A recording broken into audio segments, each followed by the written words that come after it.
So our next speaker is going to be CSM. And C is an organizer, co-director, and movement chaplain with IRTF Cleveland, which is the Interreligious Task Force. Specifically, this is this on Central America branch. It's a human rights organization that uses popular education, mutual aid, and direct action to transform consumer behaviors, corporate and government policies for collective liberation. It was founded in the US after we funded the Contras in El Salvador in 1980, which killed 2 Clevelanders. And IRTF is proud to center those impacted by state violence from Colombia to Canada in their work, especially Afro-Indigenous communities, workers, queer, and disabled folks. IRTF has co-founded the Cleveland Pandemic Response Ohio Fair Trade Network, the Immigration Working Group of Cleveland, Northeast Ohio Worker Center, Northeast Ohio Medic Collective, among many other projects. So without further ado, here is C.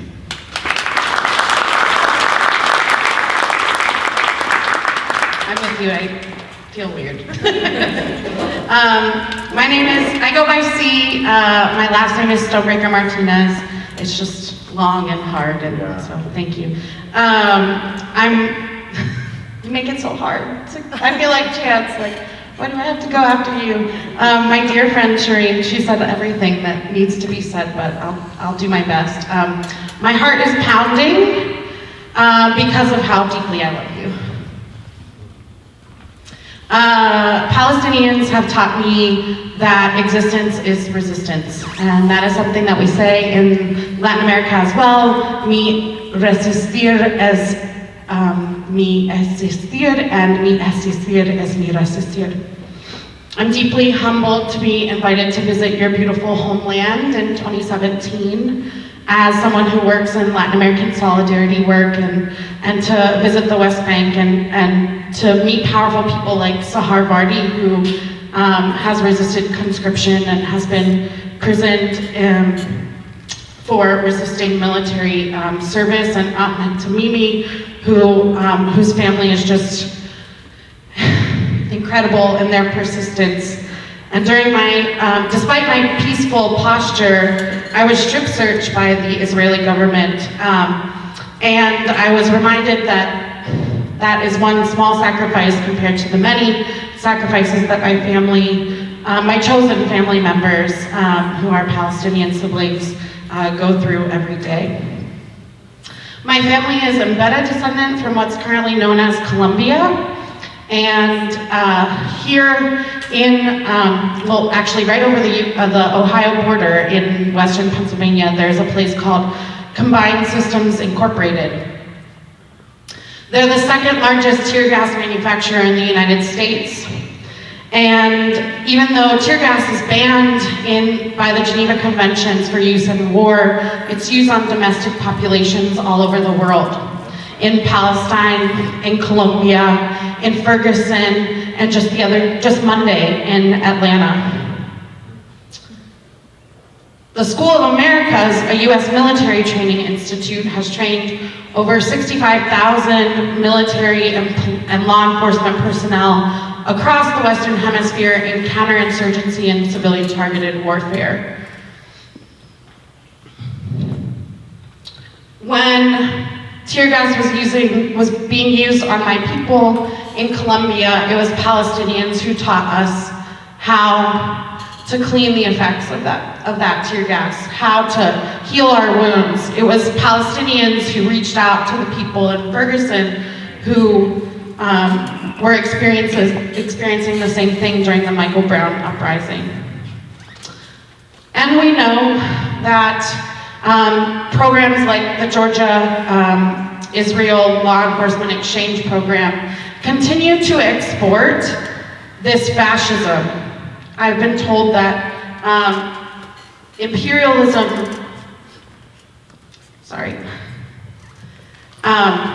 that fascism is just imperialism turned in on itself. And this type of exchange is a clarifying of just these civilian these civilian targeted war processes. Racialized, gendered, abled, capitalist, settler, colonial imperialism is a fuller name of this disease. The more of us who speak out, the safer it will be for all of us who speak. The more of us who act, the safer it will be for those of us who choose to act and are able to act. The more of us who are empowered to persist, the more others will feel empowered to persist. I hate this narrative that there's some sort of apathy or fatigue that can possibly be had. Each day, the depth of my love and the enormity of my grief grows. Just like my love. My love doesn't have any limits. Just because I love you doesn't mean that I can't love them just as much. Genocide is happening in many places simultaneously. We are all in solidarity with the First Nations people of what my people call Abya Yala, or what Norteños call Turtle Island. With the people of Guam, Hawaii, Puerto Rico, the Ngoro, I'm sorry, I can't ever say that. Karabakh, thank you. That are facing, with what they're facing from Azerbaijan.